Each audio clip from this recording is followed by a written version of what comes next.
5, 4, 3, 2, 1.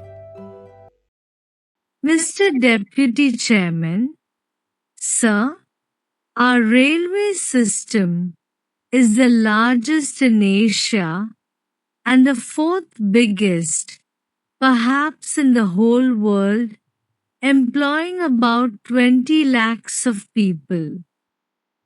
It was rather refreshing to note that for the first time in about 7 years period a balanced budget has been presented. Sir, this is very encouraging, especially when this has been done without increasing the passenger fares. However, it is a matter of some concern that about 70% of the revenues of the railway spent on establishment expenditure alone, and this aspect has to be looked into very carefully. Sir, it has been stated by the Railway Minister that the railway administration is now seeing the end of the tunnel. I hope that they're seeing the end of the tunnel is not any illusion. They have also said that they are working on all the cylinders.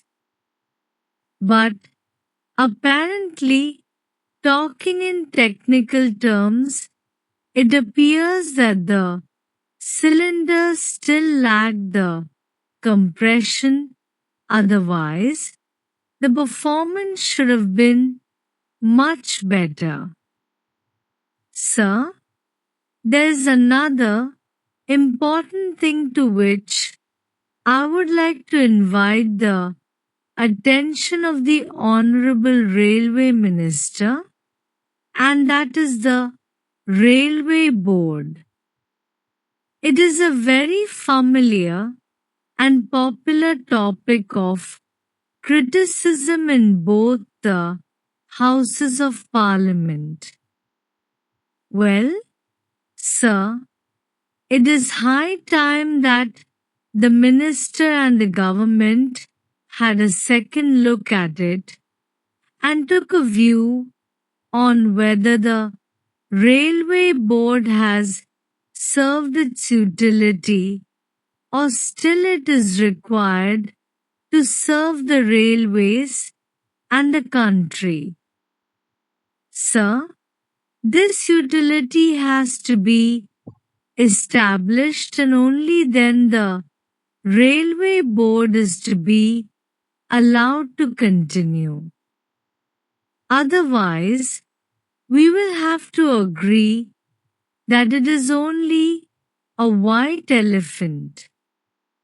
Sir, let us hope that these encouraging financial results will continue to be encouraging till the end of the year, although the railway financial authorities have not taken into consideration that impact of the additional dearness allowance which may have to be paid to the railway employees during the year, and if this is done, I am sure that the surplus that this budget has attempted to bring about will be upset and the whole working will be imbalanced and we will end up with a deficit budget at the end of the year.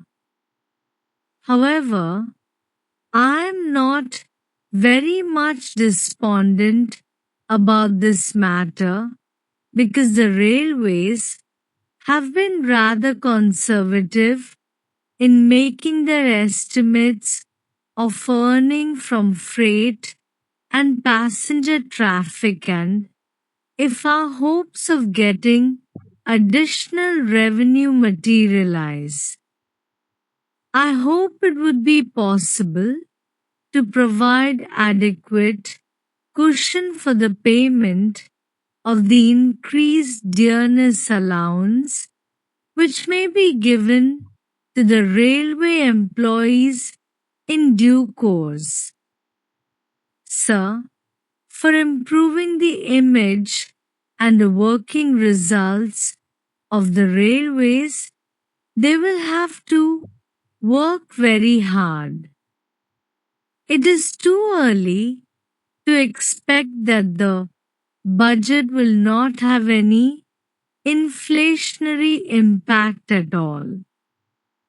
The gap between the revenue and the expenditure for the year 2004 to 5 is of the order of rupees 144 crores, and this is a very big gap, and I hope that this sort of performance will not be repeated during this year.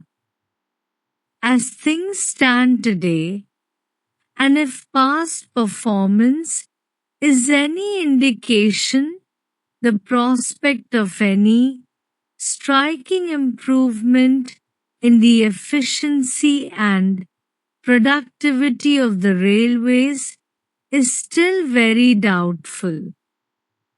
Let us hope that this doubt will not materialize.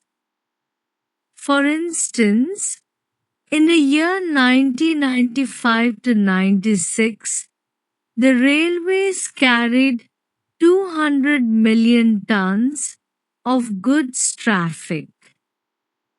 But in the year 2005 to 6, it is estimated that only about 190 million tons of freight traffic will be carried. As against this decline in the amount of traffic carried, the employees increased from about 14 lakhs to 20 lakhs during this period, with the wage bill rising from rupees 350 crores to rupees 600 crores, besides enormous investments in modernizing the equipment, acquiring new assets, etc. Then, sir, the other phenomenon which I fail to understand is the employment opportunities for the minorities in the railways.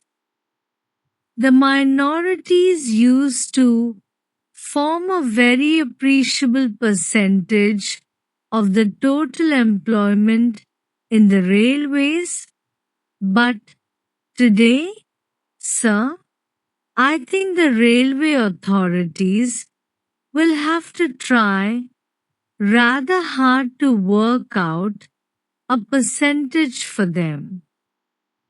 No doubt, sir, the Honorable Minister of State for Railways carries a lot of weight in the railway administration. But this weight is not at all balanced by a decrease in the employment opportunities for the minority communities.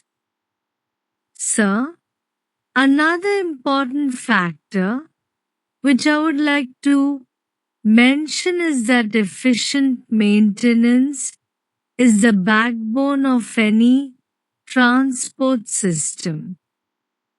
It appears, however, that railway workshops have completely stopped doing any scheduled maintenance work for the last 2 years, and this has resulted in deplorable condition of coaches and wagons. In many cases, even the undercarriage maintenance is substandard.